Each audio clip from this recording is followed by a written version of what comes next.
Hi everyone, and welcome to Module 7, Week 7 of Nursing 404, Diversity Healthcare Delivery. I wanted to review with you a few things for this week. So we are going into the content of caring for immigrants and refugees. And I think given the most recent news, this really does come into play when we think about the immigrant population and those patients who are those people who are seeking asylum in our country. I can say this with a 99% accuracy that most of you, if not all of you, are familiar with what is happening at our border walls and the separation of children from their parents and the reuniting now of these children to their parents that our country is now expected to do. So this is a very hot button topic, and depending upon your political views or depending upon your ethical views, some people might have a difference in opinion about how this population of people was treated. So with that being said, I know this is a very heated debate. And when we are discussing care of this population in our discussion board, for example, or if any of you choose to post anything in the additional discussion board, you are certainly welcome to do so. I think we just all need to keep in mind that this is a very sensitive topic. It certainly does shed light on where we are as a nation, perhaps the message that we're sending to other nations, good or bad. But I do want everyone to feel welcome to sharing their opinions, because it's important to know where everyone stands on this issue. I know that President Trump has made a comment that he wanted to uphold what his political platform was, and that is placing stricter laws for immigration, or at least ensuring that those who come into our country adhere to those laws. However, was it necessary for families to be separated? And now more money is being spent on reuniting the children and their families. What kind of psychological impact would this have on the children? So as you can tell from my viewpoints that I have just said, I was opposed to how the families were treated. I think that it was a little short-sighted as far as the psychological implications on these families. I don't know each and every situation. I don't know if the parents of these children were criminals. I do not know if these parents were once in our country and then had to be deported. So there are a lot of things that I do not know. So it would be unfair for me to lay out my full opinion without knowing the facts. But I can tell you I am very grounded in my thoughts that the children should not have been removed from their parents. And the more and more I speak to people who are more like-minded, or those who are not like-minded with me, pretty much all agree to that. So we definitely have a few issues to work out when it comes to immigration and care or treatment of our refugees. So with that being said, I hope I didn't offend anyone. like I said, they're my personal views. You do not certainly have to share those views, but I just wanted to open up the discussion, if you will. If you would like to comment on that, or if you would like to have a discussion with your colleagues, we can certainly do so in that discussion board component here. I'll show you. Ethical and cultural experiences, we can certainly do that.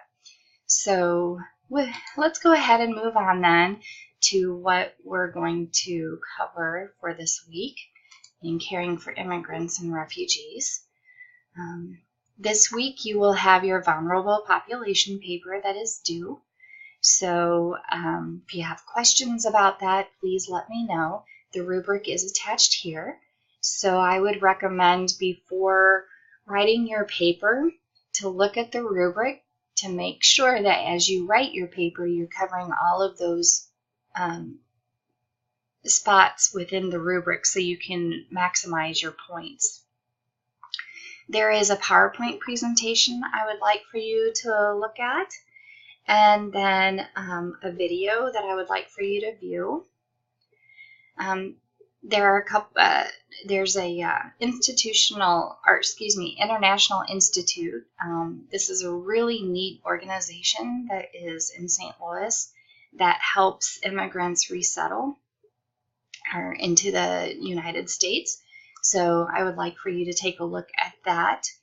And then, of course, this is the submission for our vulnerable population paper. It is due on Sunday by 11:59. And I'm actually, you will be submitting your paper through SafeAssign as well. So I'm actually, as papers are being turned in this week, I'm going to try and keep up on the grading because these are lengthier papers. I would like for the turnaround time to be a little bit quicker. And so with that said, I may not be participating as much in the discussion board like I usually do. So if you notice that, well, she hasn't responded to me in 2 weeks, I wonder what's going on, it's because I really want to get these papers graded so you have a really good idea about the grade that you've earned in this class before the very end.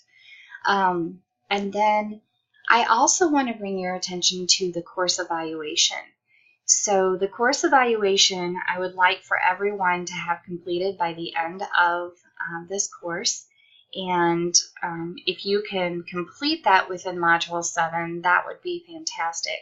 So to access the course evaluation, you just simply click on this. It's going to bring you to a tab where you use your username and your password to sign in.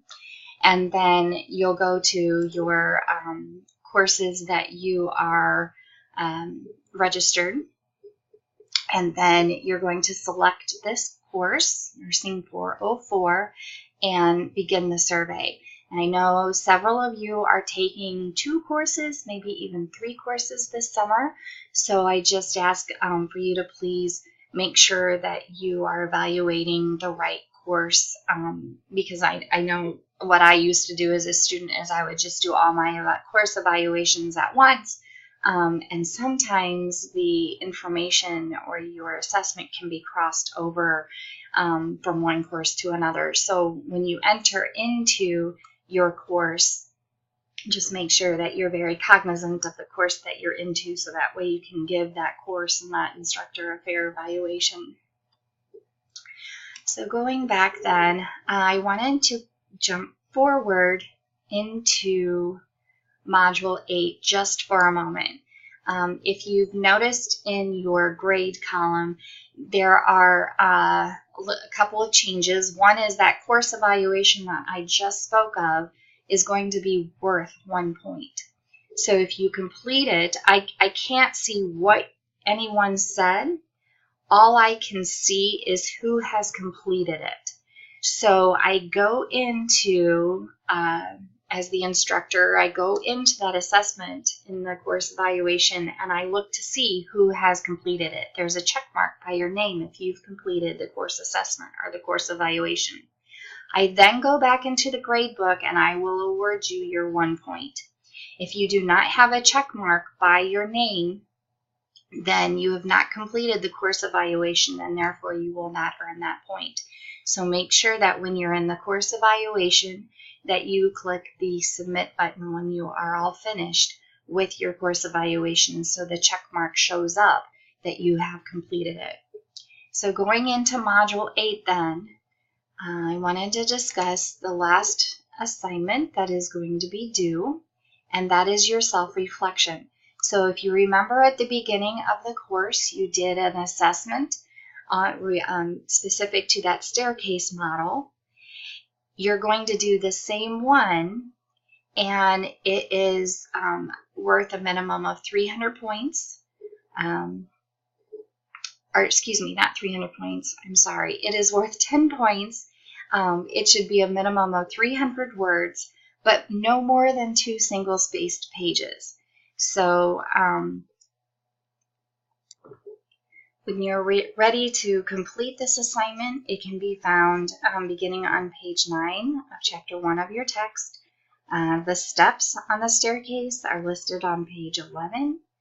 You're certainly welcome to go back and look at your first assessment and take a look at where you were at the beginning of the class.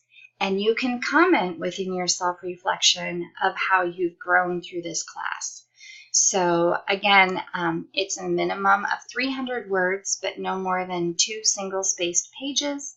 It is worth 10 points. And it is actually due before the end of the class. So it's due on Thursday. But remember, in this week, it's the final week. You're going to post once in the discussion board in week number 8. Okay, so this is looking ahead to week number 8. And then you do not have to do peer response posts in week number 8. We are currently in week number 7, so I hope I didn't confuse anyone there. The reason I have this due on Thursday is so I can have everything graded by the end of the week then. And now, in addition to submitting that self-reflection here, you will also submit your self-reflection here. And the reason being, this one has 10 points attached because the assignment is worth 10 points. But because this is a general education course, there's a general education cultural diversity rubric that overall the entire university uses for their cultural diversity general education courses. So that needs to be a separate submission. The assignment and the graded rubric goes to the university. And so it is going to be it's important for you to submit here as well. Now, when I say to the university, that means that our general education, the committee can look and see how all the students across the university are measuring up to the diversity rubric that we have in place. So it's not that your assignment necessarily goes there. I only look at your assignment, but what they look at is when I go to grade the assignment, if you have met the standards set forth by the rubric. So that's why I need you to submit here as well. And this is worth 1 extra point. So since the last time I made a video, I've added 2 points into your total course calculation. So if you go into my grades, I will show you that. So this is me as a student preview. So you'll see that here, the self-reflection, submit here too, and then the self-reflection assignment. So this one is worth 10 points.